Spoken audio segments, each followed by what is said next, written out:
राधा वल्लभ श्री हरिवंश राधा वल्लभ श्री हरिवंश। वृंदावनेश्वरी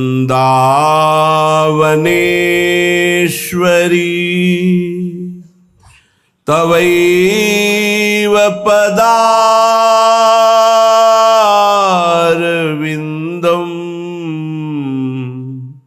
प्रेमामृतैकमकरन्द रसौघपूर्णम्।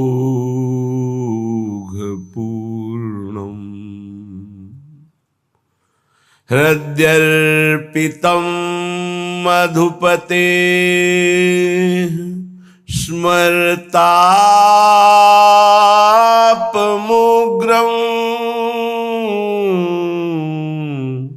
निर्वापयत्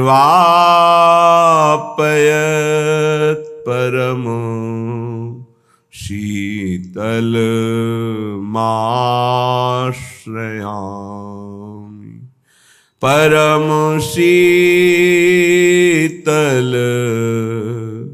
माश्रयामि।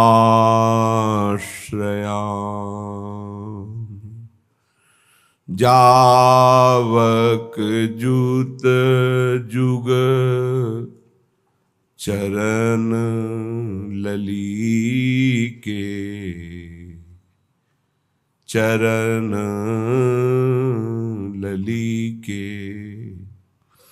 जावक जूत जुग चरण ललीके। अद्भुत अमल अनूप दिवाकर मोहन मानस कंज कलीके। मोहन मानस कंज कलीके। श्री चरण ललीके मोहन मानस कंज कलीके।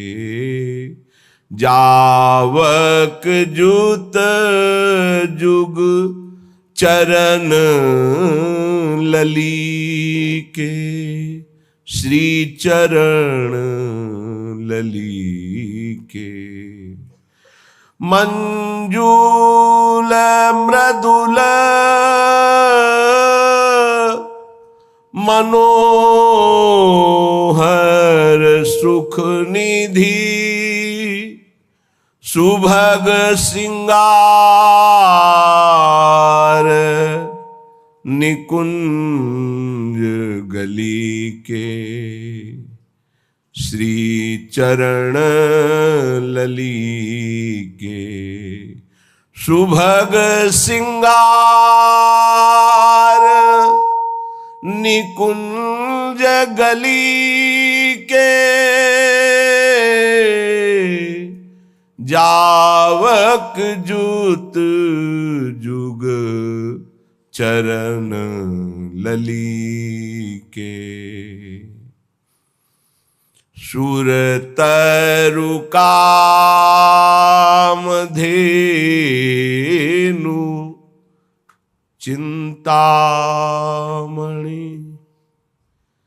भगवत रसिक अनन्य अलीके।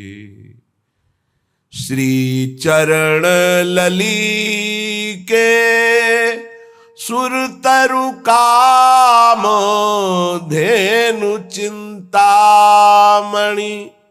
भगवत रसिक अनन्य अलीके। जावक जुत जुग चरण लली के।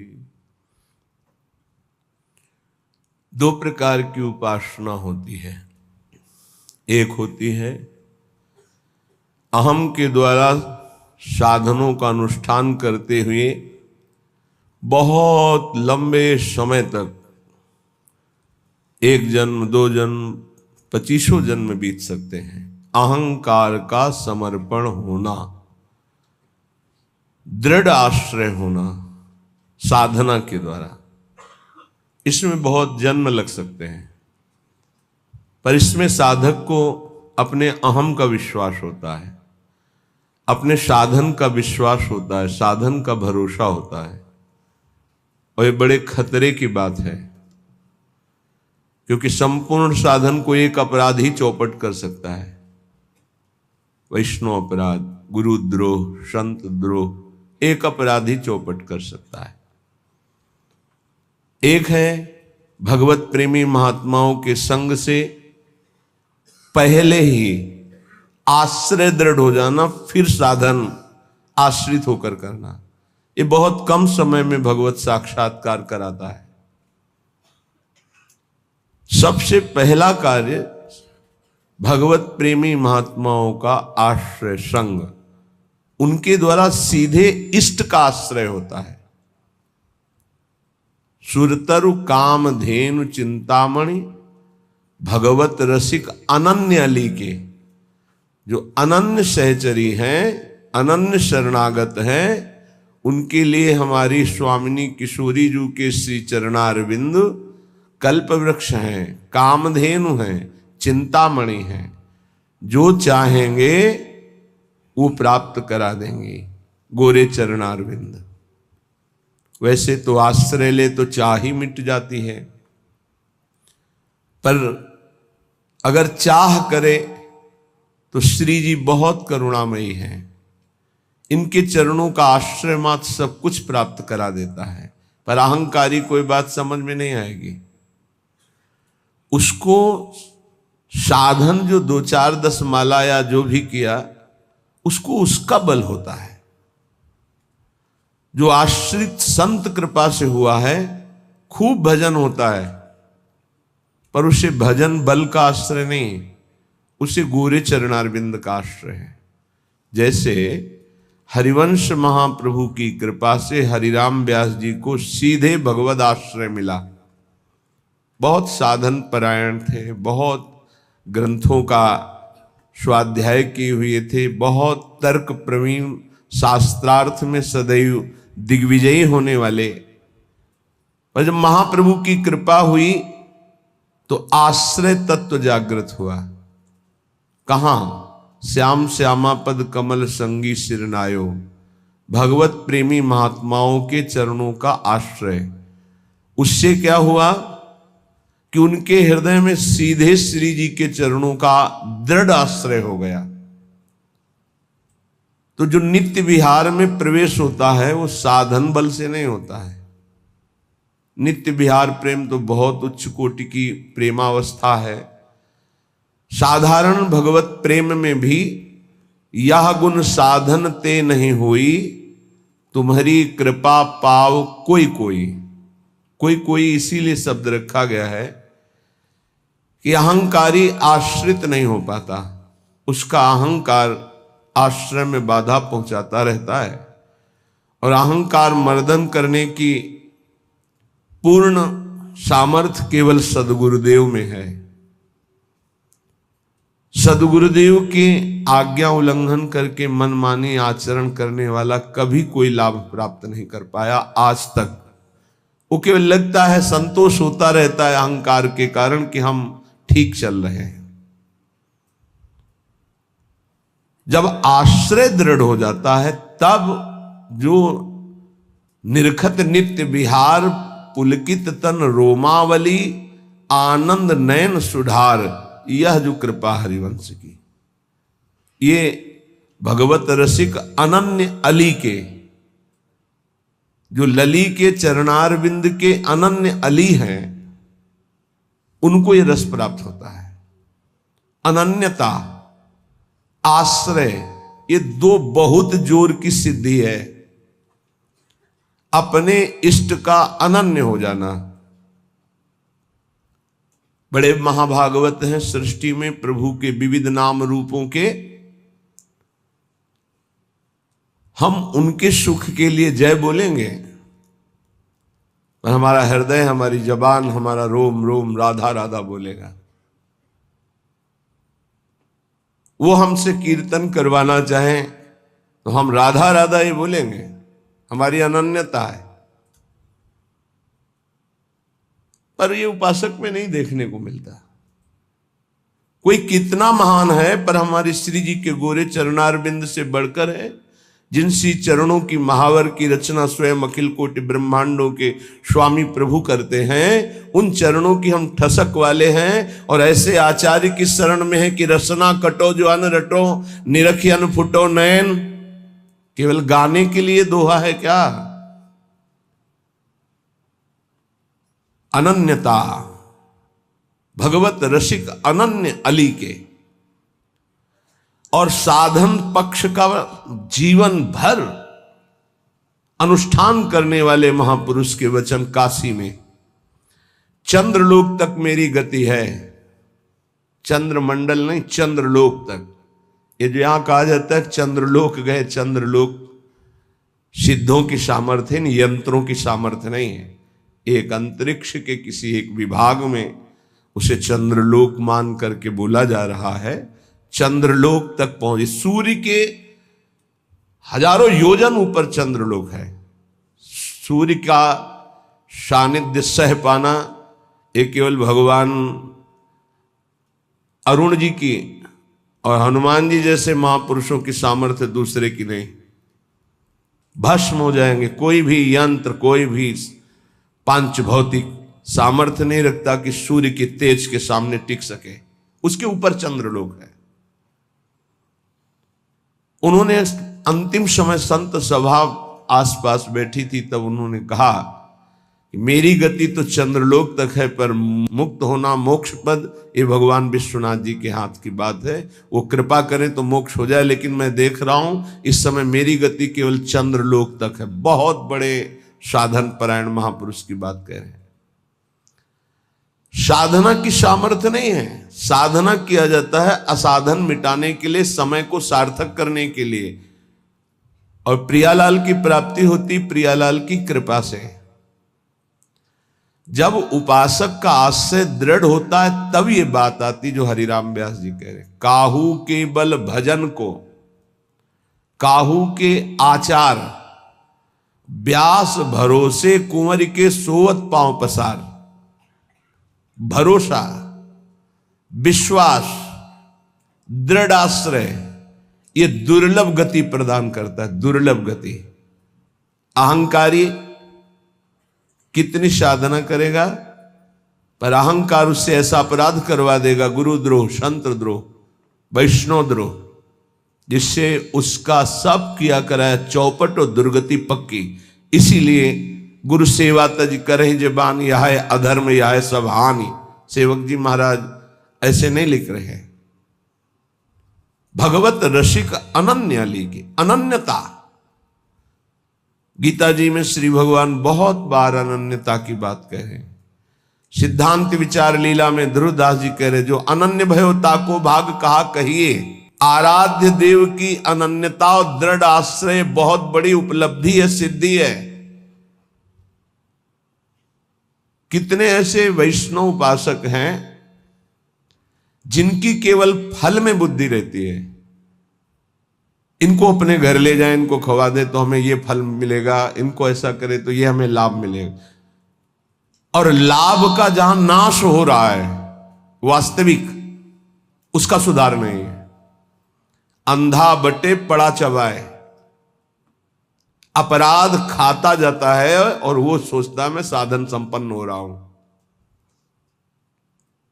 जिनके कानों में शब्द पड़ रहे हैं भागवती, उनको संभलना चाहिए। अपने इष्ट की अनन्यता ही बेड़ा पार करेगी। तुम्हारे साधन बल में इतनी ताकत नहीं है कि इस महान भव समुद्र से पार हो जाओ। आचार्य चरण कह रहे हैं, क्वाहम मूढ़मति क्व नाम परमानंद सारम रसम। मैं मूढ़मति, कहां परमानंद का सार राधा नाम। वो अपने को मूढ़मति समझ रहे हैं। आप इतने विद्वान बुद्धिमान हैं, साधन से वस्तु प्राप्त कर लेंगे, तो हम फिर साधन क्यों करें? असाधन मिटाने के लिए। साधन नहीं करोगे तो असाधन बनेगा। लाभ किससे मिलेगा? प्रियालाल की कृपा से, आश्रय से। बात समझना है बड़े महापुरुषों की, बहुत जल्दी लाभ हो जाएगा। ये समझ में नहीं आती सबके। बिगड़ी जन्म अनेक की अब ही सुधरे आज, हो ही राम को, हो गया हमारा काम। भगवत प्राप्ति पक्की होगी, हो ही राम को। अब समय कैसे व्यतीत करें? नाम जप, गलती ना हो, इसलिए तज कुसुमाज, गंदी बातें छोड़ो, नाम जप करो। इससे समय तुम्हारा सार्थक होगा। गति तुम्हारी प्रभु के होने से होगी। मेरी प्रियाजू, मेरे श्यामाजू, मेरी लाडली जू। ये बात समझ में नहीं आती, ये नहीं समझ में आती। दान पुण्य समझ में आएगा, तीर्थ स्नान, परिक्रमा, साधु सेवा, ये समझ में आएगा, क्योंकि इससे मुझे लाभ मिल रहा है। क्या? अहम को सुख मिल रहा है। मैं प्रति महीने इतना देता हूं, मैं प्रति महीने ये दान करता हूं, मैं ये करता हूं, ये करता हूं। ये हुआ अंधा बटा, और अहंकार रूपी पड़ा चबा रहा है, तुम्हारी समझ में नहीं आ रहा। खाली हाथ मलिनता की मलिनता बनी रहेगी। जिनको कृपा का परिचय मिला वो करे सबे अंग गुणहीन हो। देख लो, नित्य विहार रस की रचना करने वाले महापुरुष कह रहे हैं, जो सर्वोपरि रस के ज्ञाता हैं, वो कह रहे हैं सबे अंग गुणहीन हो, ताको जतन न कोई, एक किशोरी कृपाते, जो कछु होई सो होई। समस्त साधनों से हीन हूं, कोई देवी संपदा का कोई गुणाभिमान नहीं। कैसे महापुरुष हैं? सबे अंग गुणहीन। मुझ हीन की गति तो केवल लाडली जू है, लाडली जू की कृपा है बस। सो कृपाति सुलभ नहीं, ताको कौन उपाय, चरण शरण हरिवंश की सहज ही बन्यो बना। वो भी कृपा ऐसे सुलभ नहीं होती किशोरी जी की। बोले हमारा तो सब सहज बनाव बन गया, हित सजनी स्वरूपा हरिवंश महाप्रभु की शरण मिल गई, तो श्री हरिवंश कृपा हुई तो लाडली जी की कृपा बरसने लगी। किसके ऊपर? जो सबे अंग गुणहीन हो, किंचन मात्र अहंकार नहीं। प्राय हम देख रहे हैं कि अहंकार की धरा में जिससे अहंकार पुष्ट हो, वो कार्य करने में सुख मिल रहा है अंतःकरण को। ध्यान से देखिएगा तो आपको परिचय मिल जाएगा। मैं ये कर रहा हूं, मैं ये करूंगा, मैंने इतना जपा, मैं इतना जपूंगा, ये अहम अंदर जो है वो सुखानुभूति दे रहा है, वो साधना की। और महान प्रेम रस प्राप्ति के लिए साधन सुख का नहीं, आश्रय सुख का रसास्वादन होता है। साधन तो आश्रित से ऐसा होता है कि अहंकारी से हो ही नहीं सकता है। 5 मिनट में जो आश्रित का भजन होगा, वो 5 घंटे अहंकारी करे तो भी नहीं पहुंच सकता। आर्त भाव से, द्रवित हृदय से 5 मिनट तन्मय होकर जो उसका भजन हुआ, उसकी बराबरी अहंकारी 5 घंटे क्या 5 दिन करे तो बराबरी नहीं कर सकता। आश्रय समझ पा रहे हो? भगवत कृपा से तो समझ लीजिए, हृदय से आश्रय। समय व्यतीत करने के लिए नाम जप। हम आश्रित हैं, इसके लिए पवित्र रहना अनिवार्य है। तो कोई हमसे गंदी बात, गंदी क्रिया, गंदी सोच गंदे लोगों का संग न बन जाए, ये सावधानी। तब जाके उपासक के हृदय में भगवदानंद स्फुरित होता है। ये सब बहिर्मुख अपनी केवल अहंकार की वृत्ति को पुष्ट करके साधना का अहम रख करके परम पद प्राप्त करना कदापि नहीं। अंतर्मुख होकर देखो, कृपा के बिना एक क्षण भी तुम नाम जप नहीं कर सकते। कृपा आपके ऊपर है, उस कृपा की बलिहारी नहीं जा रहे और अहम को पुष्ट कर रहे हो। बहुत सावधानी, अंदर का विषय अगर इसे सुधारोगे नहीं तो बहुत लंबा समय चला जाएगा, बहुत लंबा समय। बाहरी वेश परिवर्तन से, बाहरी स्थान परिवर्तन से कोई फर्क नहीं पड़ता मन में, अहंकार में, दोषों में। जब तक हमारा चिंतन परिवर्तित नहीं होगा तब तक बात नहीं बनेगी। अहम युक्त चिंतन मूढ़ता को धारण करता है। मूढ़ पुरुष कभी परम पद का अधिकारी नहीं होता। दैन्य भाव प्रियाजू को अत्यंत प्रिय है और ये अहम नष्ट होकर दैन्य आना केवल गुरु कृपा से होता है। एक है, उनको बस शरणागति के बाद एक ही उपदेश कि तुम जितना दान पुण्य करते हो सब बंद कर दो, यमुना जी में फेंक दो, या ऐसी जगह दे दो कोई तुम्हारी तरफ देखे ना, कोई तुम्हें बाद में धन्यवाद न दे ऐसा, और नमक रोटी खाओ, भजन करो, श्री जी मिल जाएंगे। पर वो सम्मान प्रिय जीवन तो हमको ये बर्दाश्त नहीं हो। और सार्वभौम सत्संग हो रहा किसी व्यक्ति के लिए नहीं, वो तुम्हारे अंदर की कमजोरी को दूर कर रहा है, उस कमजोरी को मार रहा है जो तुम्हारे भजन को खा रहा है, तुम्हारे भजन को छीण कर रहा है। पर वह अहंकारी चोरों को संभाल के हृदय में रखता है और सत्य मार्ग की वृत्ति से दूर हो जाता है। वो समझ नहीं पाता, वो संत वाणी को, गुरु वाणी को अपना विरोधी समझता है और अपने विरोधी काम, क्रोध, अहंकार, मोह, मद, इनको मित्र समझता है और इनको बचाने के लिए सत्संग रूपी प्रहार से बचा जाता है। नहीं, इतने प्यारे इन दोषों को हम कैसे निकाल सकते हैं? सत्संग छोड़ देंगे, सामने आना छोड़ देंगे, लेकिन भगवत प्रदत्त बुद्धि के द्वारा विकारों को छोड़ दें, ऐसा कैसे हो सकता है? यही दुर्गति जीव की है। भगवान की तरफ से सब बानक बन गया, मानव देह वृंदावन आ जाना, रसिकों से शरणागत होकर दीक्षा ले लेना, साधन पद्धति का ज्ञान करा देना, पर उनको कुछ नहीं। हाथी का स्नान सब हुआ, हाथी स्नान किया, सूंड से रज लिया, फिर ऊपर सब डाल लिया, क्या हुआ? चाहे जितना निर्मल करो, अहंकारी अपने आप को मलिन रखना ही अच्छा समझता है। देह भाव वाले जनों का संग कभी नहीं करना चाहिए। इनके संग से केवल दुख, अशांति यही प्राप्त होती है। अपने को सदैव अहंकार रहित बनाने के लिए ही तो हम साधना कर रहे हैं। और हमारा बंधन है क्या? हमारा बंधन क्या है? संस्कृत मूल सूल प्रद नाना सकल सुखदायक अभिमाना, ये अहंकार ही तो बंधन है। और यही मिटाने के लिए जब हम गुरु शरण में होते हैं और जब अहंकार पर घन चलता है, भाग पड़ते हैं। अहंकार पर चोट नहीं होनी चाहिए। फिर मिटाना किसको था?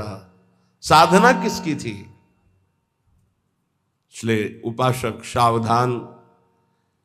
श्रीपाद प्रबोधानंद जी कह रहे हैं, भ्रातस्ते किमु निश्चयेन विदितः स्वस्यांत कालः किमु त्वं जानासि महामनुं बलवतो मृत्युर्गतिस्तंभने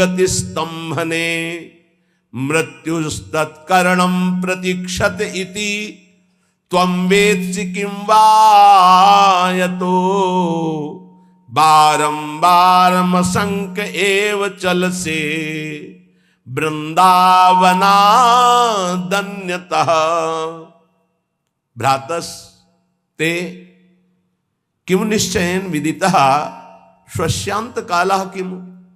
ए भाई, क्या तुम जान गए हो कि तुम्हारा मृत्यु का समय कब है? तुम निश्चित जानते हो? तो उत्तर आएगा नहीं, नहीं जानता। तो फिर तुम बलवान मृत्यु की रोकने की गति क्यों नहीं प्राप्त कर रहे? जहां तुम्हें मृत्यु छू न सके ऐसी स्थिति में क्यों नहीं पहुंचना चाहते हो? क्यों बार बार जन्मना मरना पसंद करते हो?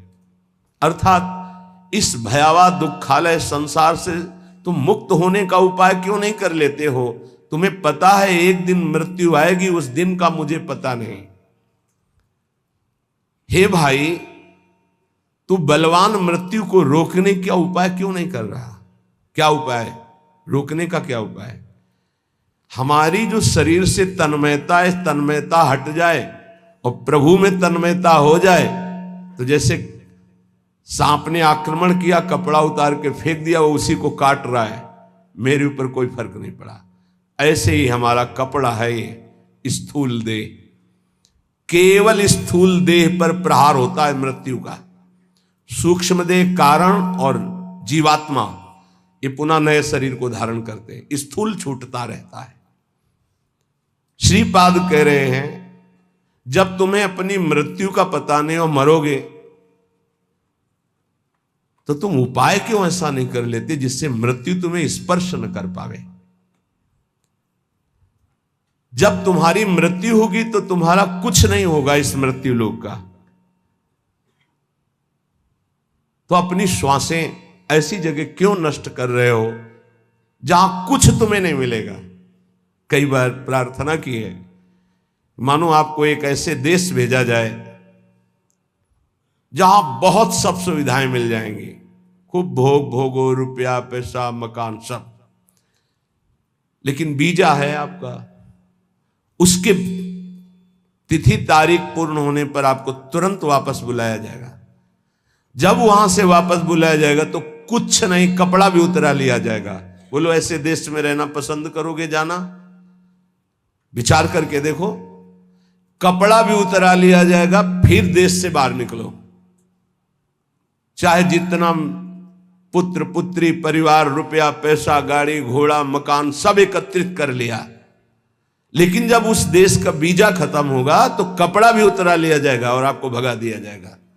बोलो, ऐसे देश में रहना पसंद करोगे, राजी रहोगे? सब कोई कहेगा नहीं। तो ऐसे ही देश में तो रह रहे हो, इसी देश में रह रहे हो, इसका नाम मृत्यु लोक है। हर सुविधा, हर विधान, हर आपका किया हुआ संकल्प कार्य सब का सब आपका यहीं रह जाएगा। ये कपड़ा भी उतरा लिया जाएगा, स्थूल शरीर भी यहीं भस्म कर दिया जाता है, इसको भी नहीं ले जा सकते, छोड़, इसको भी छोड़ करके सूक्ष्म शरीर कारण शरीर और जीवात्मा ये पुनः आगे पुनरपि जननम पुनरपि मरणम पुनरपि जननी जठरे शयनम। आप विचार करो कि आप बुद्धिमान हो।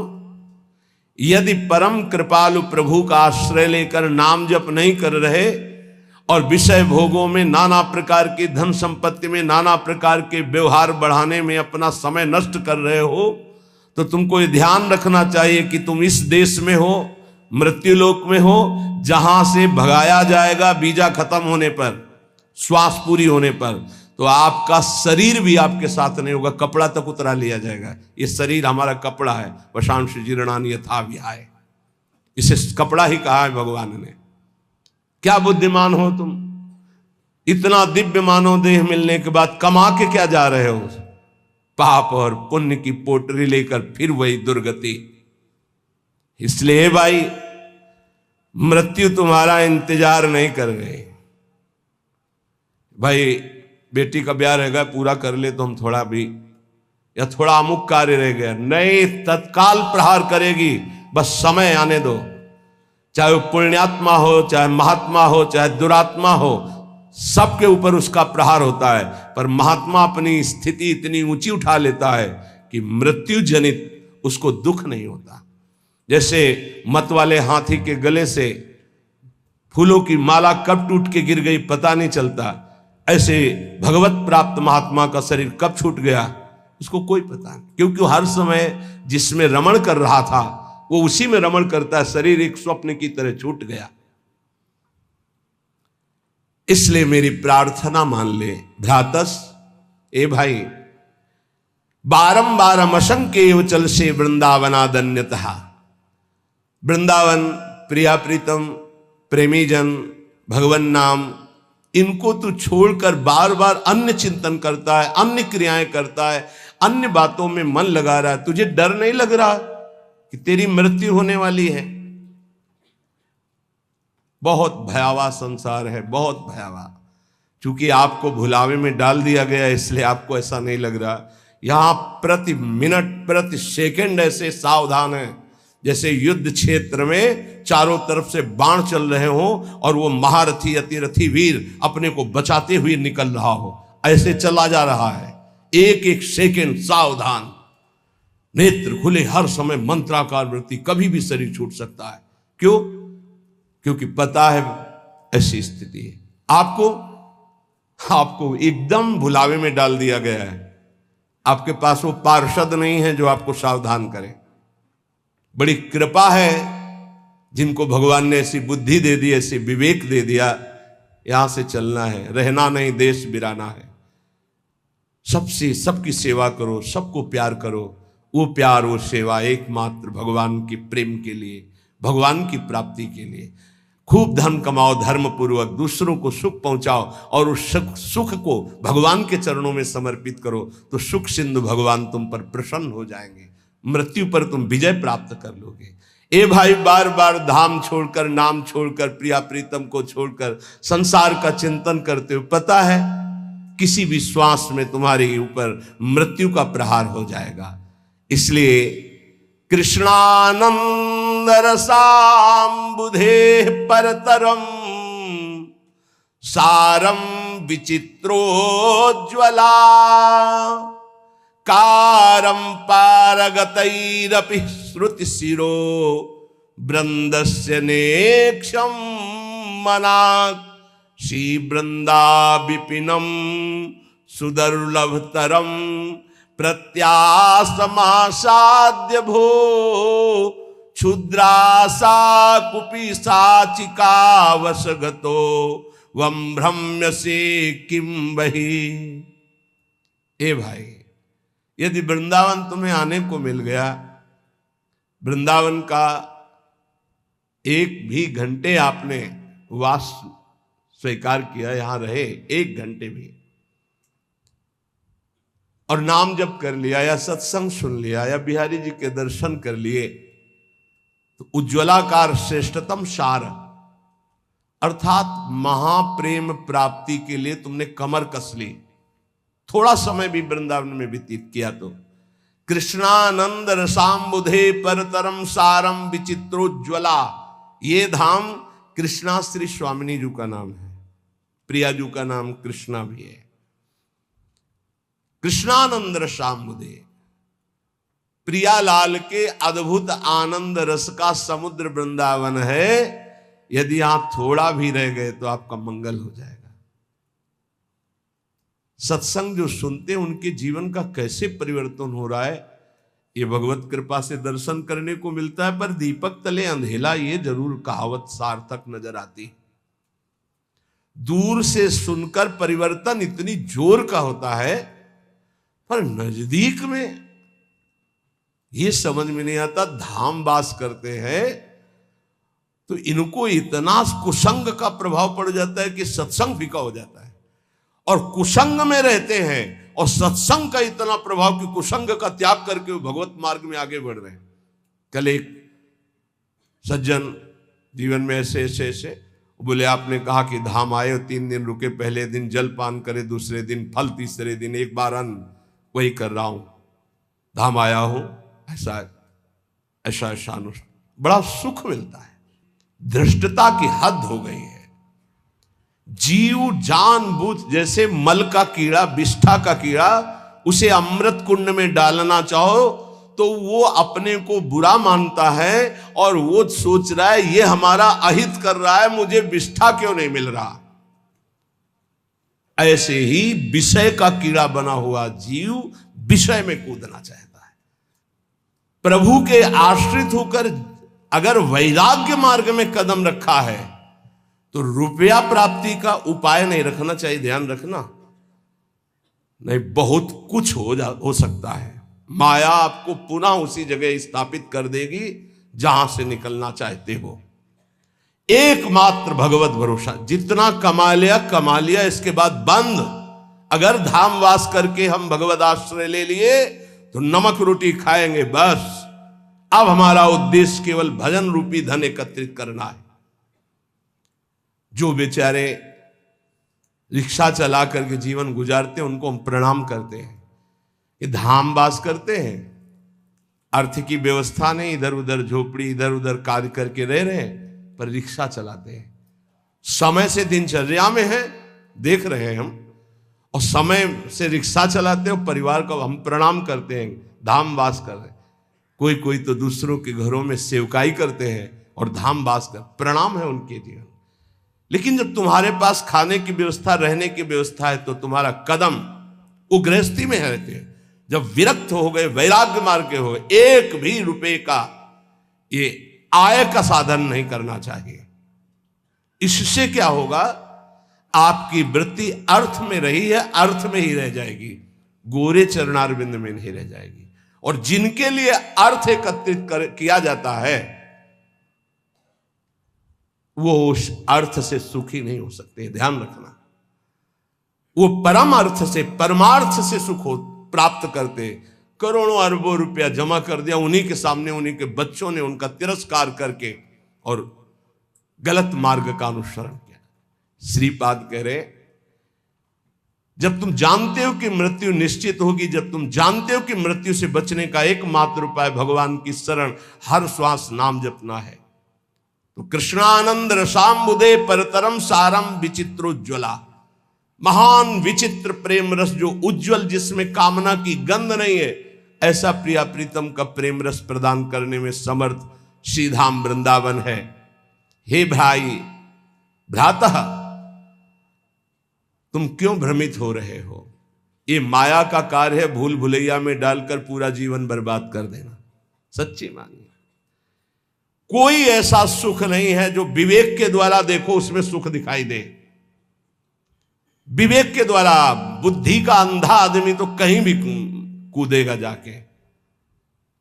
एक सुख हमें बता दो कि ये महान सुख है इस मृत्यु लोक में। एक सुख, पूरे शरीर को इसी को लेकर के सारे सुख विधान है। कुछ भी खाओ 6 घंटे में दुर्गंध युक्त मल, कुछ भी पियो दुर्गंध युक्त लघुशंका, छिड़क दो गंदगी, कान साफ करो गंदगी, सुबह देखो आंखों में गंदगी, और नीचे तो गंदगी के कुंड ही हैं। और इसी शरीर को सजाना, इसी शरीर को भोगना कौन सा सुख हो सकता है? मलमूत्र के द्वारों में कोई परमानंद छिपा हुआ है। परमानंद भगवान को छोड़कर मलमूत्र के भांड को सजाना और इसी को भोगना, यही माया की चाल है। इसी से दुर्गति प्राप्त होती हो। बड़े बड़ों को गिरा दे, ये कोई छोटी बात नहीं है। केवल एक 3.5 हाथ का जो ढांचा है, यही हमारी दुर्गति का कारण है और यही हमारी सदगति का कारण हो जाएगा यदि हम संतों की बात मान ले, शास्त्र की बात मान ले। तो मन माने आचरण, रुपया खूब हो, खूब भोग सामग्री भोगूं, यही सुख है। कितने दिन, ये भी तो सोचो, कितने दिन ना भोगने लायक शरीर रहेगा, ना भोगने लायक तुम रह जाओगे। एक बार प्रार्थना मान लो, जैसे भी स्थिति में हो, जहां भी हो, जो भी हो, नाम जपना शुरू करो, भगवान का आश्रय ले लो। श्री कृष्ण एकांत भावम क्वानु सकल जनो वश्या मापनोत्य यत्नात्। तुम ऐसा यत्न करो कि तुम्हें एकांतिक भाव श्री कृष्ण से प्राप्त हो जाए। एकांतिक, हर परिस्थिति में हमारा मन सावई मनः कृष्ण पदारविंदयो। बहुत करुणा में प्रभु श्री कृष्ण है, बहुत करुणा में। ये हम राधा राधा कहते हैं तो ऐसा मत समझना कि हम श्री कृष्ण को प्यार नहीं करते। किशोरी जू से भी अधिक प्यार करते हैं, किशोरी जू से भी अधिक। हमारी स्वामिनी जू के प्राण प्रिय हैं लाल जू, तो हमें कैसे लगेंगे? सोचो, जो हमारे प्राण प्रिय हैं उनको प्राण प्रिय हैं लाल जू, तो हमें लाल जू कितने प्यारे लगेंगे। मेरी प्यारी जू क्या कहती, मुंह को तो भावती ठोर प्यारे के नैनन में।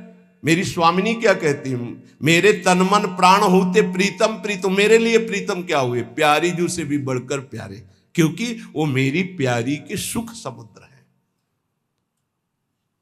श्री कृष्ण एकांतिक वृत्ति, एकांतिक, श्री कृष्ण के सिवा अन्य कोई आश्रय न हो। ये बहुत खास बात हम बार बार इसलिए आ जाती है, इसी से परम पद मिलता है, इसी से कल्याण होता है, इसी से बचाव होता है, इसी से सदगति होती है, और ये पकड़ नहीं पा रहे। बार बार ये प्रश्न आता है कि जब आप आश्रय पे बोलते हो तो हमारा मन भजन से हटने लगता है। कैसी बात करते हो? आश्रित का मन भजन में ही डूबता है। भगवद आश्रय रहित भजन कोई कर सकता है? कैसे आप ज्ञान की बात करते हो? यही तो समझ में नहीं आ रहा अहंकार को। भगवद आश्रित से जो भजन होता है रोम रोम से भजन होने लगता है, अंदर से आत्म समर्पण, रोम रोम, जहां समर्पण वहीं भजन होता है। जैसे हमारा शरीर से आत्मवत भाव हो गया तो शरीर का भजन हो रहा, ये खाना, ये देखना, ये पीना, ये भोगना, ये छूना, ये सूंघना। एक बार थोड़ा विवेक से विचार करो, क्या सुख चाहते हो? कौन सा सुख है? किसमें सुख है? किसमें है? थोड़ा विवेक से विचार करके देखो। बस ये ऑपरेशन समझो सत्संग का। किस जगह सुख है? कौन सा सुख है? विचार करके देखो। केवल मुझे भ्रमित करके जो मानव देह का टाइम समय मिला है उसे नष्ट कर रही माया, और कोई कार्य नहीं। जीवन जीने के लिए जो मिले प्रभु को अर्पित करके प्रसाद रूप से पाओ। जो भोग वासना धर्म के अंतर्गत उसे भोगो, मना नहीं कर रहे, लेकिन अधर्म युक्त चेष्टा करके नरकगामी क्यों बनना चाहते हो? क्यों पापाचरण करते हो? ये मानव जीवन केवल श्री कृष्ण प्राप्ति के लिए, प्रियालाल की प्राप्ति के लिए है। इसलिए हम चिल्ला चिल्ला कर कहते राधा राधा राधा, क्योंकि करुणामयी स्वामिनी कभी हमारी पुकार सुन लेंगी तो हमारी बात बन जाएगी। बड़ी दुर्गति जीव को। कभी कभी गंगा के किनारे जैसे दुर्दशा देखी है जीवों की, तो घंटों खड़े होकर के विकल हुए हैं। एक पशु है, अब वो उठ नहीं पा रहा है, अब कुत्ते लगे हुए जिंदा उसको खा रहे हैं, कोई पीछे से, कोई साइड से, कोई, अब वो मुंह भगारे पड़ा हुआ है। अब आप सोचो कितने घंटों में उसके प्राण निकलेंगे। बड़ा पशु है, कितने घंटों। अब ये चित्त जोड़ने पर अनुभव होता है। तुमने देखा, चल दिया, क्योंकि निर्दयी हृदय है। अब चित्त जब जोड़ा गया, उसमें तदात्म किया गया, तो भीषण कष्ट का अनुभव। अरे कितना भयानक कष्ट इसको हो रहा है जीव को। अब तत्काल मर जाए तो मर जाए, लेकिन अब कितने घंटे खाएंगे जिंदा, थोड़ा थोड़ा मांस खाएंगे, और वो तड़प रहा है। ये क्या है? हम ही हैं। हमारी गति बिगड़ गई तो ऐसी योनि जिंदा खा रहे हैं उसे।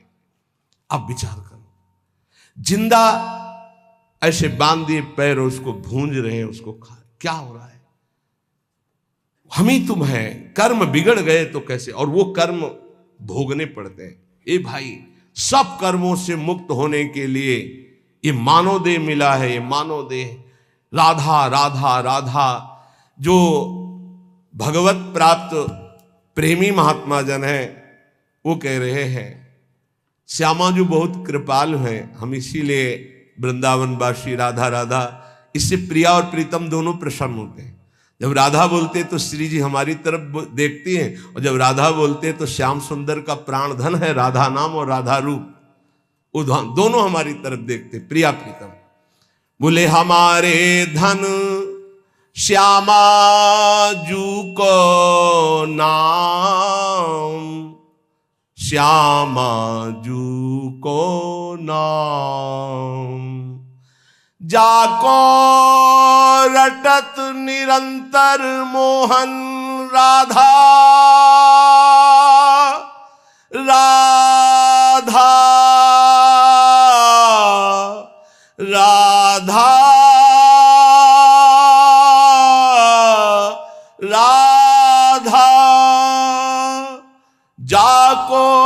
रटत निरंतर मोहन, नंद नंदन घन श्याम, हमारे धन श्यामा जू को नाम।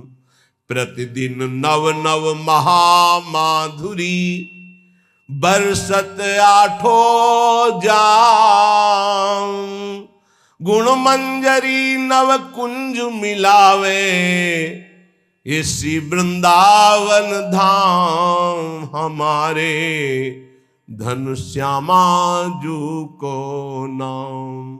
जो राधा राधा रटता है उसके हृदय में नवीन नवीन प्रेम रस बरसाने वाली, जिनकी श्रीअंग माधुरी ऐसे युगल सरकार हृदय में प्रकाशित होने लगते हैं और प्रकट होकर आठों पहर विराजमान रहते हैं। और वो मंजरी सहजरी वपु धारण करके प्रिया प्रीतम की दिव्य सेवा में राधा नाम से। यहां शिकायत हो रही, मन हमारा ऐसा, मन हमारा वैसा। तुम राधा राधा जपो, एक बार तिरछी चितवन से लालजू देख लेंगे तो आह भर करके पूरे जीवन तड़प तड़प कर व्यतीत करोगे। मन हटाना चाहोगे भी तो नहीं हटेगा, नहीं हटेगा। एक बार राधा राधा पुकारते रहो तो देखोगे लालजू कैसे आपके हृदय का हरण करते हैं। विश्वास कर लीजिए हमारी बात पर। और लाभ और सिद्धियां ये तो सब छोटी मोटी बात है। तुम्हारे मन की एक एक वृत्ति अपहरण कर लेंगे लालजू, देख लेना। इसीलिए हम वृंदावनवासी बेपरवाह रहते हैं। ये हमारा मन इधर जा रहा, हमारा मन उधर जा रहा। यहां से ब्रह्मलोक तक एक ही चरण में नाप लिया। और विश्वात्मा भगवान जिसके चरणों में मुकुट रगड़ रहा है उसका राधा नाम ले रहे हैं। भाग मन तो विश्वंभर भगवान की टांग के नीचे ही है, भाग तो कितना भागेगा। बात को समझो। डरना घबरा जाना ये स्वभाव में उपासक के नहीं होता। गौर श्याम बदनार बिंद पर, जिसको वीर मचलते देखा, नैन बान मुस्कान संग फंस, फिर नहीं नेक संभलते देखा। राधा राधा राधा, तो तुम्हारा मन मचल पड़ेगा प्रिया प्रीतम के लिए। जपते तो रहो। ये वो बात समझ रहे होंगे जो एकांत में घंटा 2 घंटा रोते हैं, मिनट 2 मिनट आंसू बहाना नहीं। जो घंटा 2 घंटा रोते हैं, जिनकी कपड़े जिनकी रुमाल भींज जाती है, वो जानते होंगे कि राधा नाम क्या प्रताप करता है। जब इतना नाम जप करो कि घंटा 2 घंटा ऐसे जैसे वेग आता है, भूख का प्यास का, ऐसे रोने का वेग आता है। अगर छक के रोने को ना मिले तो बेचैन हो जाएगा। जब कस के घंटा 2 घंटा रोने को मिलता है तब एक विश्राम सी, शांति सी, कृतकृत्यता का अनुभव होता है। एक बार जिसके ऊपर इनकी कटाक्ष पड़ गई तो बस आह भर करके रह जाता है। अभी वो घटना नहीं घटी इसलिए है। ब्रज गोपी कहती अपनी सखी से, जाओ जाओ यहां से चली जाओ। क्यों? अरे अभी सुख चैन से खा रही हो, पी रही हो, सो रही हो, जाओ यहां से। हमारी बातें सुनोगी, हमारे पास खड़ी रहोगी तो आ रहा होगा वो नंदनंदन श्याम सुंदर आ रहा होगा, तुम्हारा सुख चैन सब छिन जाएगा। भाग जाओ यहां से। श्याम सुंदर ये क्या हो गया है? बोले बरछी मार गया है। ऐसी जो घायल कर दिया है। नैन बान मुस्कान संग फंस, फिर नहीं नेक संभलते देखा। नेत्रों का बाण और मंद मुस्कान, क्या हुआ? बोले नैन रूपी छुरी मार दी और मुस्कान रूपी नमक फेंक दिया। अब क्या हालत होगी? जिसके गांव में नमक डाला जाए तड़पड़ा के रह जाएगा। देखो री देखो, ये नंद का छोरा बरछी मारे जाता है। बरछी सी तिरछी चितवन की पहनी छुरी चलाता है। छुरी चला दी। कौन सी? बांके बिहारी, बांकी चितवन। और जब नेत्र रूपी बर्छी से घायल कर दिया तो हमको घायल देख बेदर्दी मंद मंद मुस्काता है। तो मुस्कुराहट क्या हुई? बोले ललित किशोरी जखम जिगर पर नोनपुरी बुरकाता है। मानो नेत्रों से घायल करके मुंद मुस्कान रूपी नमक डाल दिया। वो आह भर करके बीती, हा कृष्ण, हा कमल्लोचन, हा प्राणनाथ। नयन बान मुस्कान संग फस फिर नहीं नेक संभलते देखा। ललित किशोरी जुगल इश्क में बहुतों का घर घलते देखा। और डूबा प्रेम सिंधु में कोई तो हमने नहीं उछलते देखा। आज तक जिसने प्रिया प्रीतम के चरणारविंद का आश्रय लिया वो परम पद का अधिकारी हो गया। कहते इस प्रेम समुद्र में डूबते तो हमने देखा, लेकिन उछलते किसी को नहीं देखा। एक बार प्रेम का रंग चढ़ जाए तो प्रतिक्षण वर्धमानम, वो उसी रंग में डूब जाता है। अजब रंग अनुभव बरसे लाग, राधा राधा राधा राधा। अजब रंग अनुभव बरसे लाग, अनुभूतियों की वर्षा प्रारंभ हो गई। अभी क्या कोई पूछ रहा था किसी निज जनों से, महाराज जी कोई चमत्कार करते हैं, महाराज जी कोई चमत्कार बताते हैं। वो सोचते कोई जादू कोई टोना, इतने लोग लगे कोई जादू तो जानते होंगे। अरे सद्य वशीकरण चूर्ण मनंत शक्तिम तम राधिका चरण रेणु मनुस्मरामी। अखिल कोटि ब्रह्मांड नायक को अधीन कर ले ऐसी रज में रहते हैं, चमत्कार कौन सा? महारानी के गोरे चरणार बिंद की ठसक और राधा राधा नाम तुम देखो, तुम्हारे हृदय में कैसा चमत्कार उदय होता है। कौन सा आजकल लोग ऐसा चाहते हैं।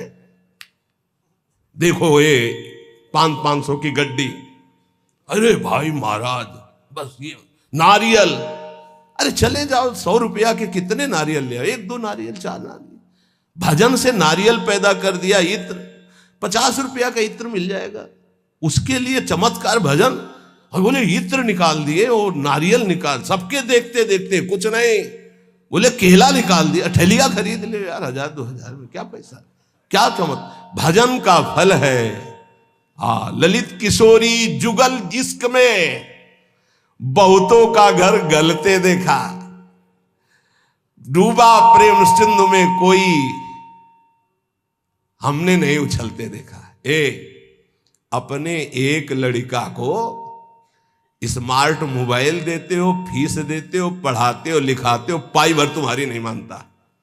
एक लड़का एक बिटिया संभाले नहीं संभलता, चमत्कार देखने चले हो, बाबा का चमत्कार दिखाओ। चमत्कार एक इनकी खोपड़ी में बैठ करके राधा नाम सबको चला रहा है, साफ संयम में है, कोई मनोरंजन किसी के पास नहीं। जिनको सेवा है केवल उनके पास मोबाइल, साफ सावधान और रोज अपनी दिनचर्या में रत रहते हुए ये सब इष्टाकार वृत्ति की तरफ चल रहे।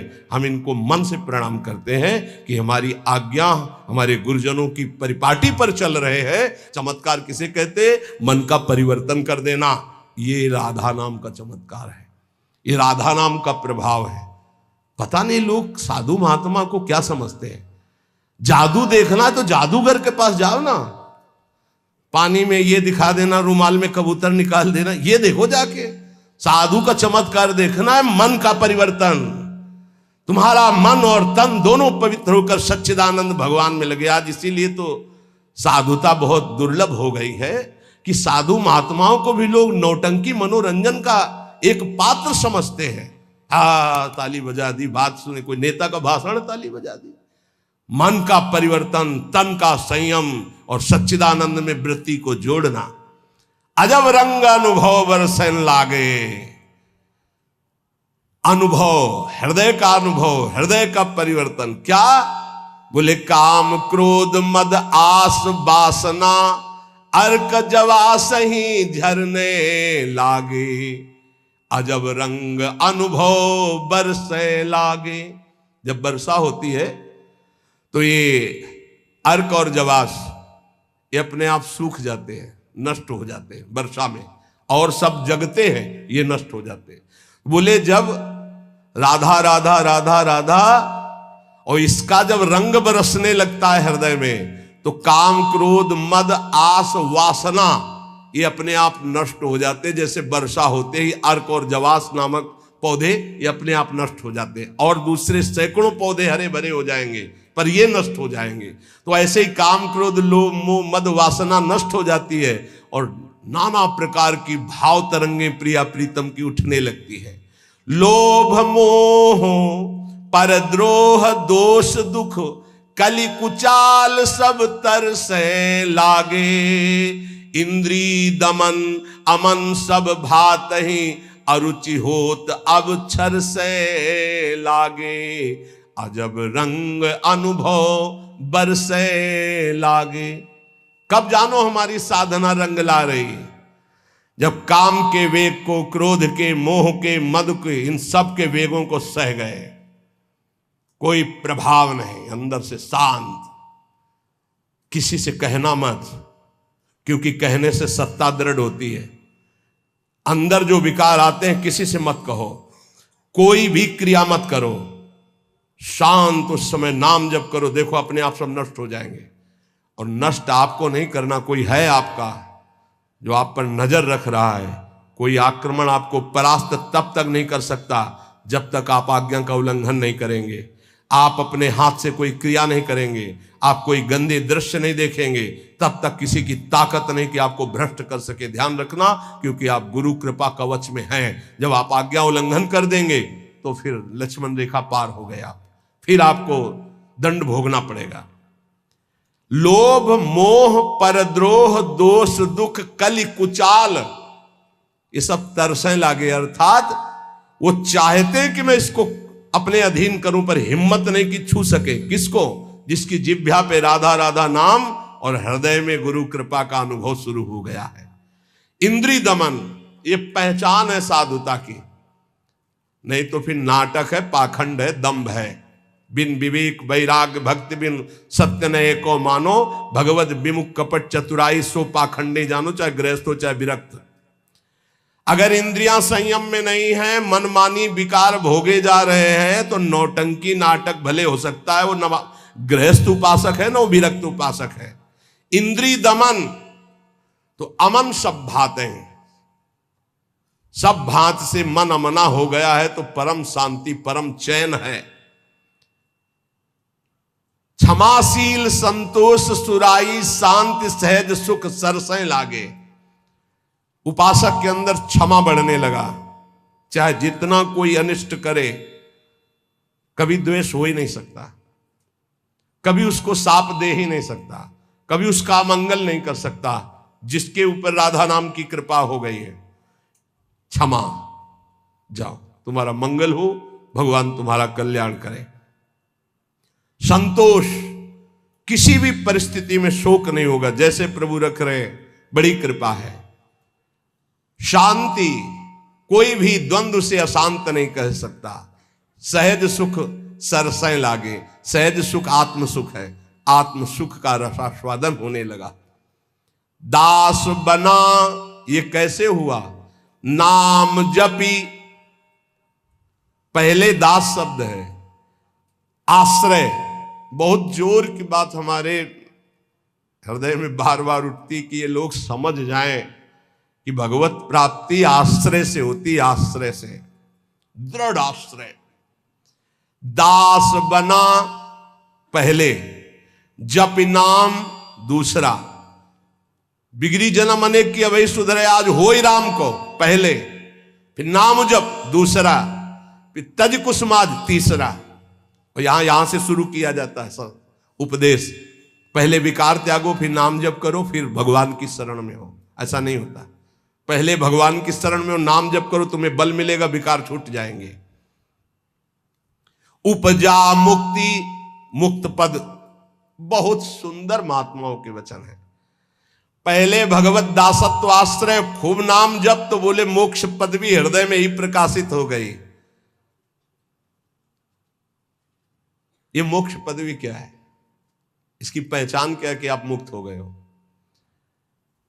शत्रु मित्र समजान मान मान अपमान सम दुख सुख लाभ न हानि या जो कृपा हरिवंश। ये मुक्त पुरुष का लक्षण है।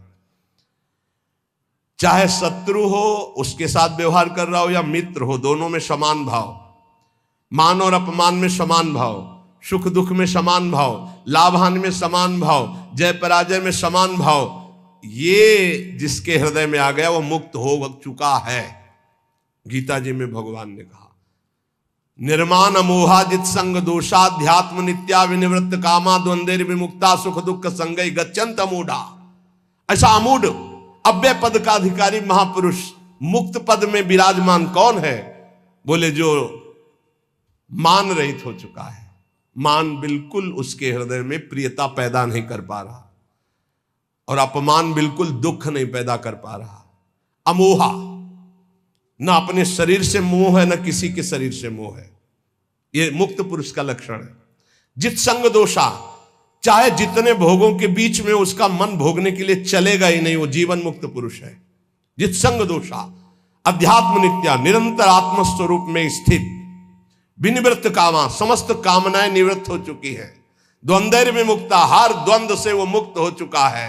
मान अपमान सुख दुख लाभ हानि चिंता शोक भय मृत्यु, सबसे सुख दुख संगय, सुख और दुख में समान भाव। ऐसा महापुरुष परम ज्ञानी महात्मा वो जीवन मुक्त है। वो यहां कह रहे हैं दास बना पहुंचे मुकाम जे आंखें कहत हवाला। साधु की पहचान चिकने गाल से नहीं, साधु की पहचान उसके नेत्र से होती है, सिर्फ नेत्र से। ऐसे तो मांस मछली खाने वाले के भी गाल चमकते देखे हैं कि वो बहुत ही चिकन, तो चिकनाहट को थोड़ी साध होता है, वो तो घी दूध से चिकनाहट आ जाती है। अच्छा खाओ पियो तो मांस चढ़ेगा, चिकना हो जाएगा शरीर। बोले बहुत चमक रहा है चेहरा, तो हम आपको दिखाएं कि विषयी पुरुष हो, चेहरा चमक रहा है, वो भजनानंदी है क्या? नहीं, वो खान पान का है चेहरा। दास बना पहुंचे मुकाम तो आंखें कहत हवाला। अच्युत मुनि के आश्रम में जी उड़िया बाबा पहुंचे, गंगा के किनारे है, तो देखा, जे दृष्टि दे, अरे अपने शिष्यों से कहा दौड़ो, ब्रह्मबोध संपन्न महापुरुष पधार रहे हैं। दृष्टि में पता चल, बोले दास बना पहुंचे मुकाम जे तो आंखें कहत हवाला। आंखें परिचय बता देती है कि ये किस कोटि का महात्मा है। जीवन मुक्त है या प्रपंची है या विषयी है या साधक है या साधना की किस स्थिति में है, पहुंचा हुआ महापुरुष के नेत्र बताते हैं। दास बना पहुंचे मुकाम जे आंखें कहत हवाला। जे दृष्टि में दृष्टि ऐसे मिली तो पता चल जाता है कि किस कोटि की स्थिति है। अब बता रहे हैं कि दो प्रकार की आंखें होती है सिद्धों की। एक होती है जो ज्ञान सिद्ध होता है, करुणा और मैत्री, ये दो आंखों में नहीं होंगी। करुणा और मैत्री नहीं हो, क्योंकि वो निर्मम निरहंकार अद्वितीय स्थिति को प्राप्त महापुरुष बिल्कुल शुष्क शुष्क काष्ठवत हृदय, ना दया ना करुणा ना मैत्री न द्वैत।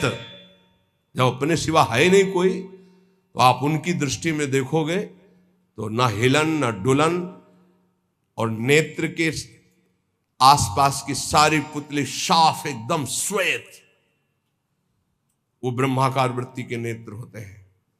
रुद्रवत एकदम दृष्टि उनकी, और बिना चंचलता रहे, बार बार ऐसे नहीं, खुले हो एकदम अलक्ष श्वेत पुत्री, सिंहवत दृष्टि।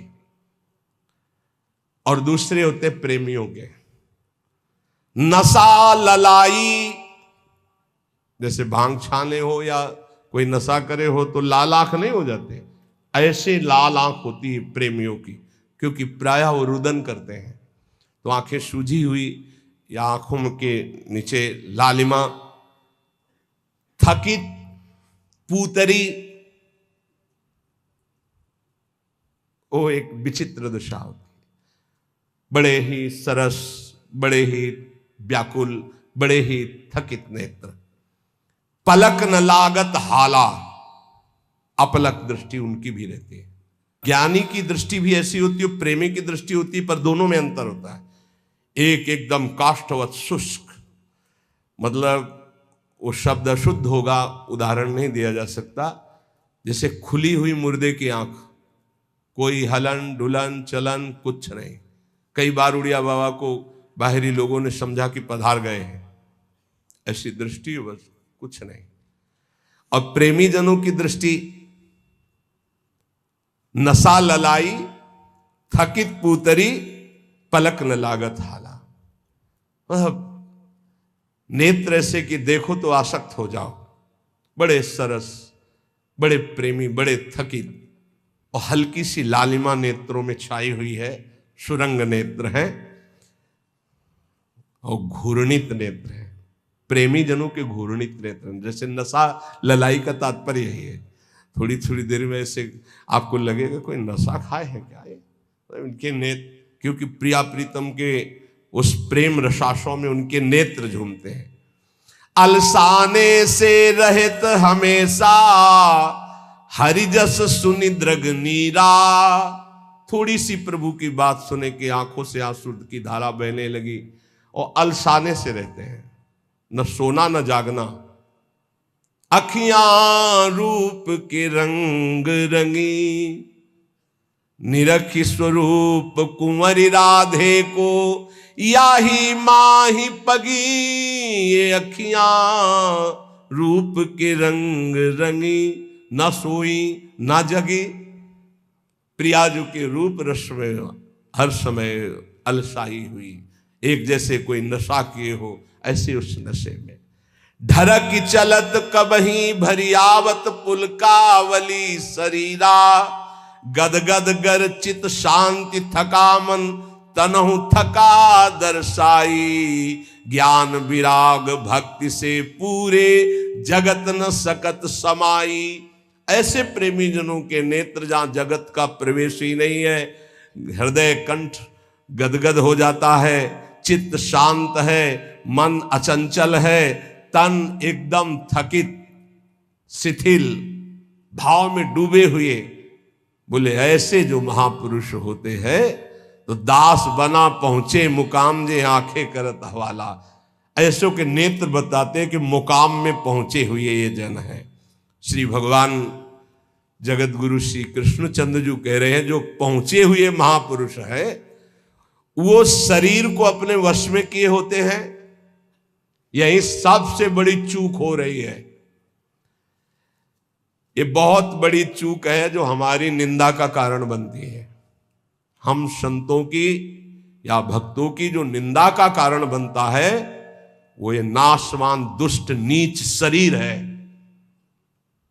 इसको जब तक मैं माना जाएगा ये नीच आचरण कराता ही रहेगा, गुरुजनों की, आचार्यों की, भगवान की निंदा करवाता रहेगा। एक शरीर से गलती होने पर समस्त साधुओं की तरफ लोगों की दृष्टि अश्रद्धा से हो जाती है। इसीलिए हमें लगता है कि अगर साधु बने तो मर के बने, उन्हें घर गृहस्थी में ब्याह करके अच्छा है, जीवन धर्म पूर्वक व्यतीत करे, अधर्म आचरण न करे। बहुत बड़ी त्रुटि समझो, एक गलती से लाखों लोगों की श्रद्धा संतों के प्रति नष्ट हो जाती है। भगवान कह रहे सिद्ध पुरुष के लिए कैसा होता है, निराशीर्यत चित्तात्मा त्यक्त सर्व परिग्रहा, शारीरम केवलम कर्म कुर्वन्नाप्नोति किल विषम।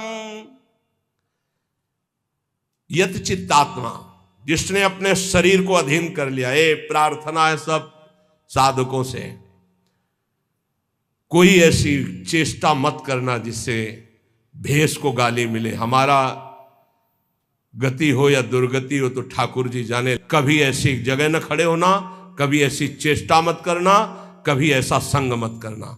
ये ध्यान रखो कि तुम्हारे से एक बहुत बड़ी धारा जुड़ी हुई है। तुम्हारे गुरु, गुरु के गुरु, गुरु के गुरु, आचार्य, इष्ट, पूरा एक आपकी गलती पूरे को गालियां दिलवा सकती, पूरे विश्व के संतों के प्रति अश्रद्धा हो सकती। इसलिए सावधान।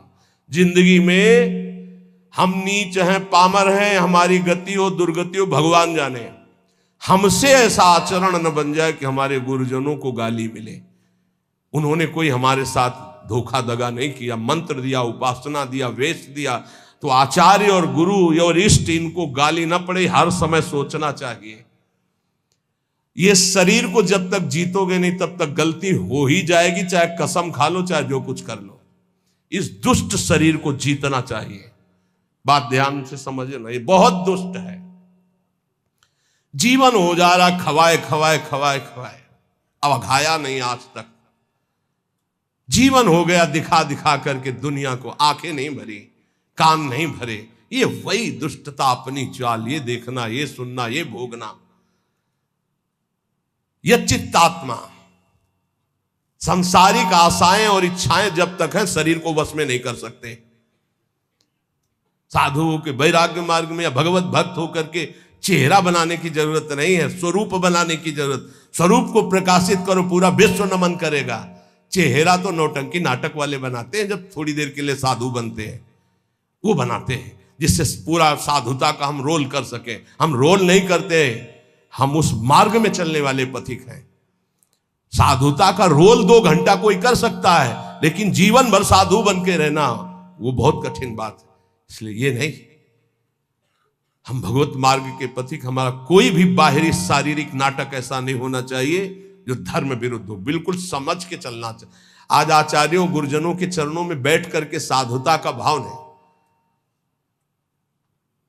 लाल कपड़ा हम या पीले कपड़ा हम पहने, इसके बाद यहां से बढ़िया माकुआ तेल लगा के ऐसे, ये कौन से शास्त्र में लिखा है? तुम्हारी कौन सी परिपाटी, कौन सा भेष ऐसा है?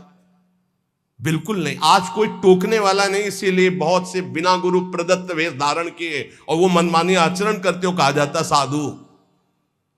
पहले पैजामा कुर्ता कहा जाता साधु। साधु पैंट शर्ट पहने कहा जाता साधु। बड़ा बड़ा टाइटल लिखा जाता है। अब उनके जब आचरण होते तो बोले अमुक संत भ्रष्ट हो गया। संत परिपाटी देखो, संतों की मर्यादा देखो, संतों के चरणों में बैठकर जो साधुता सीखी जाती है वो कब हुआ? इसलिए यत चित्तात्मा भगवान कह रहे हैं, यत चित्तात्मा। बहुत अच्छे से समझ लो, संसार में जब तक शरीर के भोगने की कोई भी आशा रहेगी तो साधुता नहीं टिक पाएगी। बहुत इसे धैर्य पूर्वक, सांसारिक इच्छा, सांसारिक भोगों की चाह, इससे तुम्हारा शरीर अपवित्र हो जाएगा। तुम्हारे द्वारा ऐसे आचरण होंगे जिससे तुम्हारी साधुता नष्ट हो जाएगी। शरीर और इंद्रिय और मन के वशीभूत होकर के जो आचरण किया जाता है वो निश्चित अपवित्र है और वो अधर्म होगा और वो गालियां दिलवाने वाला ही होगा। श्रद्धा उपजाना बहुत कठिन होता है भाई, बहुत कठिन होता है। नास्तिक के हृदय में श्रद्धा प्रकट करना, विषयी पुरुष के हृदय में श्रद्धा प्रकट करना और नष्ट करना एक क्षण की बात होती है।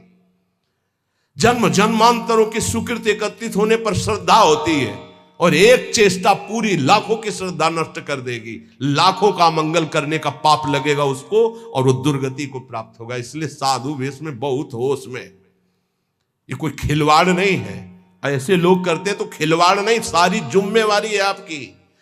ऐसे कर दिया तो जिम्मेवारी, उनकी श्रद्धा की रक्षा करना तुम्हारा कर्तव्य बन गया। उनके कल्याण की तरफ तुम्हारी दृष्टि जानी चाहिए। ऐसा कोई ये नहीं कि तुम स्वामी बन गए तो जो मनावे सो आचरण करो, ऐसा नहीं है। शरीर इंद्रियां अंतःकरण सिद्ध पुरुष के वश में होता है। साधक को चाहिए कि इनके वश में होकर कोई कार्य ना करे।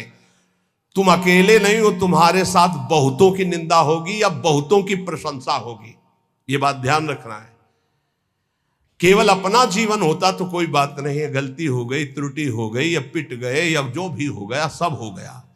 आज तुम नहीं हो, तुम्हारे साथ बहुत जुड़े हुए हैं, तुम्हारे गुरु, तुम्हारे आचार्य, तुम्हारे इष्ट और लाखों श्रद्धा।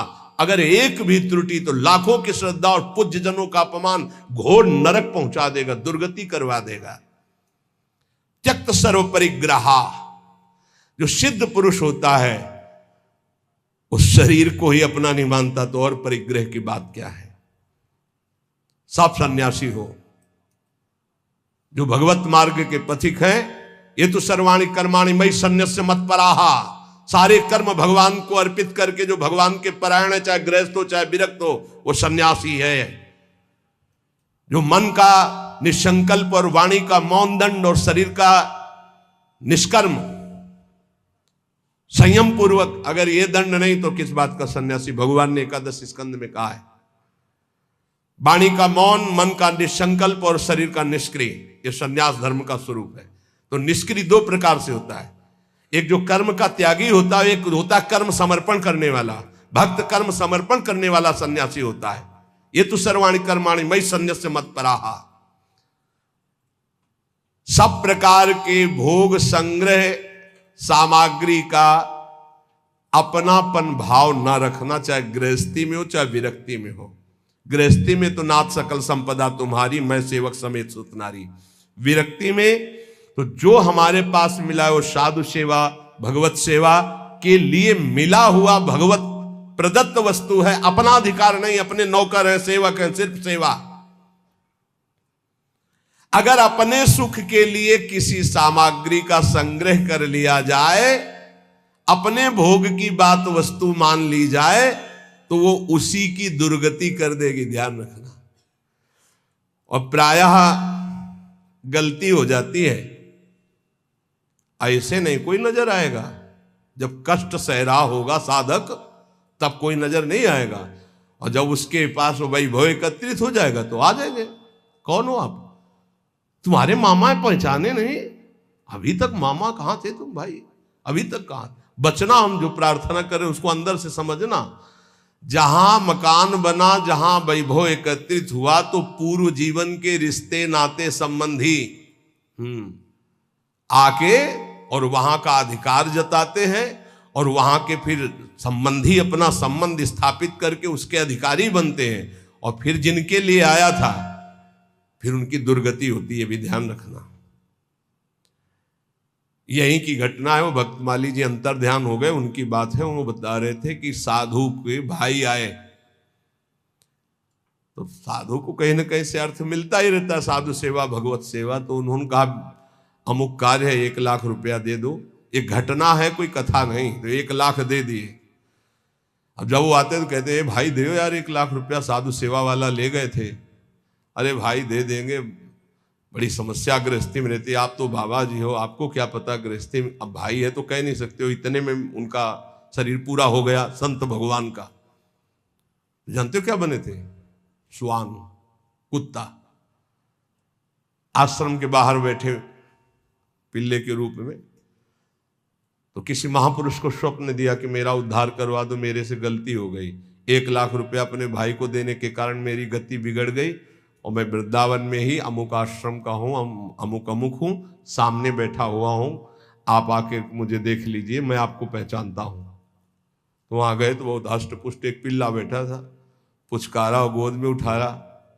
बोले महाराज आप चिंता मत करो, आपका कल्याण होगा। उसके भाई के पास गए और कहा होश में जैसे बने तैसे चुपचाप 1 लाख रुपया मैं ब्याज सहित दो, नहीं हम तुम्हारे पास शासन अपना जब लागू करेंगे तो आप परेशान हो जाओगे। तुम्हारे भाई की दुर्गति हो गई जो महात्मा थे। वहां से पैसा लाए, फिर आश्रम में भंडारा किया, और फिर कुत्ता का कुछ दिनों में शरीर शांत हो गया, वो अपनी गति को प्राप्त हो। समझो, वैभव जहां बढ़े तो संसार के सेवा के लिए वैभव मिलता है, साधु सेवा, गौ सेवा, भगवत सेवा। और घर वाले परिवार वाले के बिटिया का ब्याह है, हमारे सहारे पैदा किया था क्या? मेहनत करो, मांगो, खाओ, जियो। हमारा तुम धर्म भ्रष्ट करने आए हो? वैराग्यवान कभी भूल करके एक सिक्का अपने परिवार वालों को ना दे, नहीं तो नरकगामी होगा। ध्यान रखना, ये हराम का पैसा नहीं है। गृहस्थ जन देते हैं भगवत प्राप्ति में लगे हुए संतों की सेवा के लिए, या श्री जी के लिए, या गौ सेवा या धर्म सेवा के लिए। परिवार सेवा के लिए कोई कह के दे तो बात अलग है, कौन देता है परिवार सेवा की? इसलिए किसी भी सामग्री को अपनी ना मानना, त्यक्त सर्व परिग्रह, ये भगवान का आदेश है। सिद्ध पुरुष में ऐसा नहीं होता, वो अपना न शरीर ही मानता है न कोई वस्तु मानता है। लेकिन साधक के बाद ध्यान रखे, उसके पास जो भी भगवत प्रेरित सामग्री आई है वो अपने लिए नहीं, सेवा के लिए आई है। ठाकुर सेवा, संत सेवा, भगवत सेवा, समाज सेवा।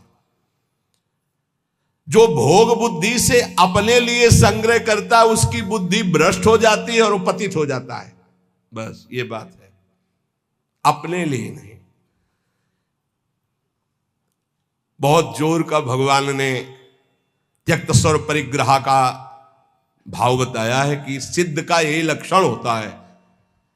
और ऐसे महापुरुषों के दर्शन किए प्रयागराज में, टाट की लंगोटी और एक बोरे का टाट ऐसे उड़े हुए और ट्रक का ट्रक घी और चीनी और मैदा उतरता, ऐसे भंडारे चलते पूछो मत। जो उनके भगत थे सबके चरण धोना, सबको नम्रता पूर्वक भगवान की तरह बैठाना और खूब प्यार से पवाना। और जो महात्मा जी थे वहां के, एक टाट और पट्टा ऐसे टाट का ऐसे उड़े हुए और ऐसे ही रेती पे लेटना, ऐसे झोपड़ी बनी हुई थी उनकी, उसमें लेटना। और अरे वैभव की भीड़ लगी हुई थी।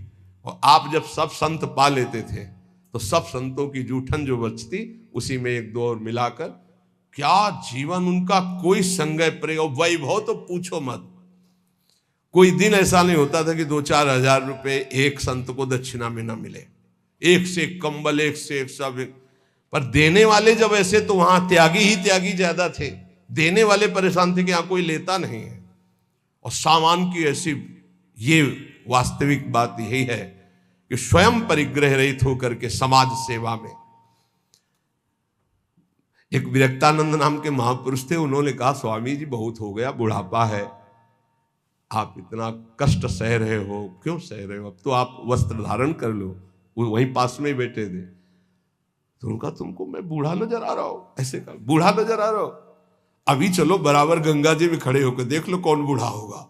तितिक्षा की मूर्ति और मुस्कुराहट ऐसी, और त्वचा एकदम सांवली हो गई थी, प्रकृति का वार सहते हैं। और जब दृष्टि उठाए तो अमृत की वर्षा होती। ये संतों में एक अद्भुत हो, ऐसे दृष्टि से देखे तो अमृत की वर्षा होती, क्योंकि भगवदानंद में डूबे। अनिकेता, अनिकेत भगवान को बहुत प्रिय है।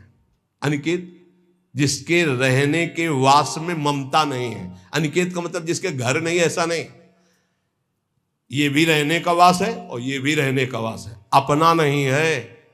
बिल्कुल ऐसे समझो जैसे स्टेशन में रह रहे, गाड़ी आई चल दिए, स्टेशन में नहीं बैठे, खा रहे हैं, पी रहे हैं, बात कर रहे हैं, पढ़ रहे हैं, पर अंदर से क्या चल रहा है, हमारी गाड़ी आने वाली है, अमुक प्लेटफार्म में आएगी, वही इंतजार कर रहे हैं। बस हम मानो वृंदावन राधा के निकुंज प्लेटफार्म में बैठे हुए हैं, हमारी गाड़ी निकुंज वाली आने वाली है, बिल्कुल तैयारी में बैठे हैं, अपनी अटैची फिट है राधा नाम की, वो पास बना हुआ है निज मंत्र निकुंज का, बस आवे गाड़ी और चल दिए। राधे श्याम भी कहने की फुर्सत नहीं इस गाड़ी में, इतनी रफ्तार की गाड़ी है कि अच्छा भैया ऐसे नहीं है, बस चल दिए। बस ऐसी तैयारी में रहो, यहां राधा के कुंज में कैसे रहना है, स्टेशन में जैसे रहना है। ये ना किसी का था, ना है, न रहेगा। बस समय गुजारो और श्री जी के पास चलना। अनिकेता, रहने के स्थान में ममता रहित होना। निराशी, सिद्ध पुरुष में कोई आशा नहीं होती, और साधक को आशा, कामना, स्पृहा और वासना, इसका त्याग करना पड़ता है। आशा किसी से नहीं, कामना कोई नहीं, स्पृहा कहते हैं कि कम से कम इतना तो चाहिए ही, ये भी नहीं, और वासना जो अंदर अंतःकरण में दबी होती है, इन सबको सहना है, सहने से ही मिटता है। बोले इतनी व्यवस्था तो होनी चाहिए। क्यों होनी चाहिए? हरि की इच्छा है कि इतनी भी ना हो तो हम उसमें राजी हैं, जोई जोई प्यारो करे सोई मोई भावे। हमें लगता है 25 वर्ष तो कुल्ला नहीं किया होगा, 25 वर्ष वो जो होता है ना पेस्टो या मंजन या कुछ नहीं। जीवन को भगवदानंद में डुबोने के लिए पेस्ट लेके थोड़ी घुमा जाता है, कोलगेट इसके लिए से कहां रखा है। अरे इतना गुड़ मिल जाए और एक कमंडल गंगा जल चला जाए, बड़े भाग्य की बात। निराशी, इतना चाहिए ये भी नहीं होना चाहिए, इतनी तो आवश्यकता है ही हमारे जीवन के लिए नहीं। यही वृंदावन की कह रहे, पीछे से सब अचला फटा था, राधा वल्लभ जी के दर्शन कर ले गए। एक ओमवती मैया नाम की विरक्त संत थी राधा वल्लभी, पता नहीं भगवान विराजमान है या श्री जी की सेवा में गई। बहुत दष्ट पुष्ट ऐसे बैठती थी। आए बाबा तो ये समझ में ना आवे, तेरो अचला फटा है, तुमका समझ में तो आवे, लेकिन समझ तब हो ना जब रुपया हो हमारे पास। तो कुछ है नहीं, जैसा श्री जी दिए वैसा ले। सच्ची बाबा? हाँ भैया। तत्काल गई मार्किन लाई, तो वो देर लगती वहीं बदल के बाद कि जिसको फिकर है वो करो। हमारे पास जो है जैसे है, निराशी, आशा भी नहीं कि इतना तो चाहिए ही। अगर वो भी फटके गिर जाए तो बाबा जी तो बाबा जी, भगवद आश्रित है। दिगंबर, दिग माने दिशाएं ही, अंबर माने वस्त्र, जिसका वस्त्र दिशाएं हैं। चलो व्यवस्था है तो पहले, नहीं है तो हमारी दिशाएं ही वस्त्र है, दिगंबर। और इसकी भी ट्रेनिंग हुई है काफी, कई महीने इसकी भी हुई। सन्यास में इसका भी सन्यास दिया ही जाता है दिगंबर करके। निराशी, ये सच्ची मानो, कोई आशा मत रखो। जिस समय जैसी व्यवस्था हरि करे उसी में राजी रहो। बाहर से भोग सामग्री में अपनापन नहीं हो, अंदर से किसी भोग सामग्री की इच्छा भी न उत्पन्न होने पावे, उसे निराशी कहते हैं। ऐसा महापुरुष शारीरम केवलम कर्म कुर्वन् नाप्नोति किल विषम, वो केवल शरीर संबंधी कार्य करता हुआ भी पाप को प्राप्त नहीं होता, क्योंकि आशा, कामना, स्पृहा, वासना, ममता रहित जो महापुरुष है। इसीलिए कहा गया महापुरुषों की केवल बात के अनुसार उनके जो आचरण हो वो मानो, सब आचरण उनके अनुकरणीय नहीं होते। क्योंकि भगवान यह कह रहे, शारीरम केवलम कर्म कुर्वन् नाप्नोति किल विषम, वो शरीर संबंधी ही केवल कर्म करता हुआ पाप को भी नहीं प्राप्त होता है। जैसे श्रीमद् राधा सुधानिधि, कर्माणि श्रुति बोधितानि नितराम कुर्वन्तु कुर्वन्तु मा गूढ़ाश्चर्य रसास्त्रगादि विषयान गृह्णन्तु मुंचन्तु वा।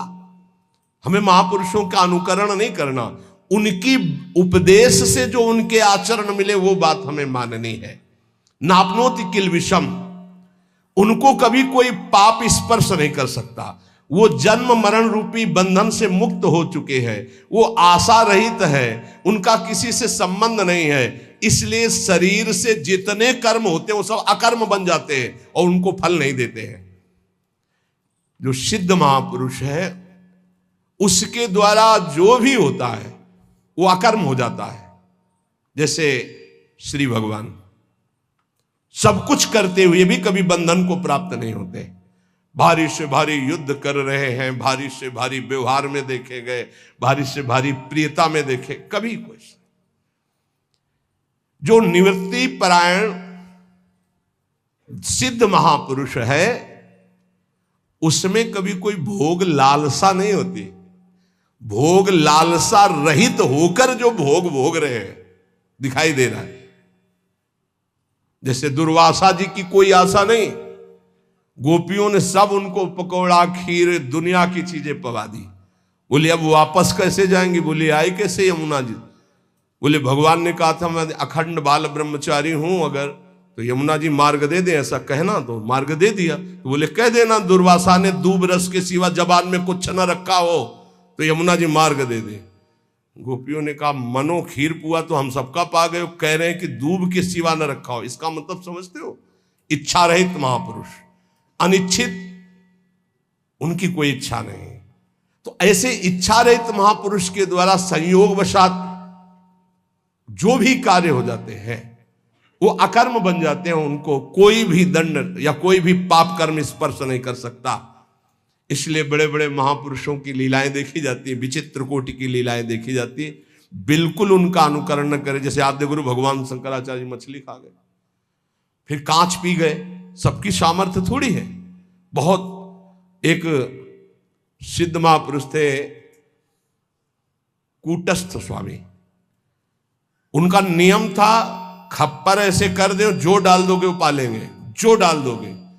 तो कुछ उपद्रवी गांव के लोग थे, जब ये पता चला कि ऐसे नियम वाले हैं तो सीधे कोबरा को पकड़वाया, जो बीन बजाने वाले लोग होते हैं उनसे पकड़वाया और काट करके सीधे जहर सहित रांधा उसको और उनके खप्पर में डाल दिया। और ब्रह्मार्पणम ब्रह्म हविर ब्रह्महग्नो ब्रह्मणाहुतम ब्रह्मविते गंतव्यम ब्रह्म के समाधिना, तत्काल उसको अर्पित करके पूरा पा गए ब्रह्मबोध संपन्न महापुरुष से। तो वहां के लोगों ने पूछा, ये तो अभक्ष्य पदार्थ था। बोले तुम्हारी दृष्टि में, हमारी दृष्टि में भिक्षा थी। फिर एक ने उपद्रव किया, आकर के मदिरा डाल दी उसमें खप्पर। तो मुस्कुराए, उन्होंने कहा यहां तो कोई फर्क नहीं पड़ने वाला, पर तुम्हारी नरक की जो है गति पक्की हो रही। तुम भिक्षा में एक साधु को क्या दे रहे हैं? तो तत्काल वो खप्पर से लेकर के ढिड़का दे। सिद्ध महापुरुषों की। अब फिर उन्हीं की बात, एक दिन वो पेड़ के नीचे बैठे थे, किसी गांव में चोरी करने जा रहे थे चोर। उनसे पूछा कौन हो तुम? वो कुछ नहीं बोले। कौन हो तुम? कुछ नहीं। खूब लात और डंडों से मारा। सुबह जब लोग आए तो पड़े, तो घाव उनके देखे, डंडे दे। स्वामी जी किसने मारा? ये पता नहीं किसने मारा। बोले आपको दुख नहीं है? बोले क्यों दुख है? खप्पर में जो आया सो खा लिया, सो शरीर में जो आया उसे भोग लिया। सिद्ध पुरुषों की नकल थोड़ी कर सकते हैं, वो तो स्थिति प्रज्ञ महापुरुष है। शिव जी हलाल जहर पी गए, सब पी जाएंगे क्या? तो यहां कह रहे हैं कि उपासक को चाहिए कि महापुरुषों के जो वचन से आचरण मिले उनके अनुसार चले। निवृत्ति परायण साधक सदैव महापुरुषों के वचनों का अनुगमन करे, उनके विरुद्ध आचरण, निरर्थक आचरण, प्रमादयुक्त आचरण कभी न करे, तो वो भी सिद्धावस्था को प्राप्त हो जाएगा। शेष चर्चा आगे। श्री राधा वल्लभ लाल की।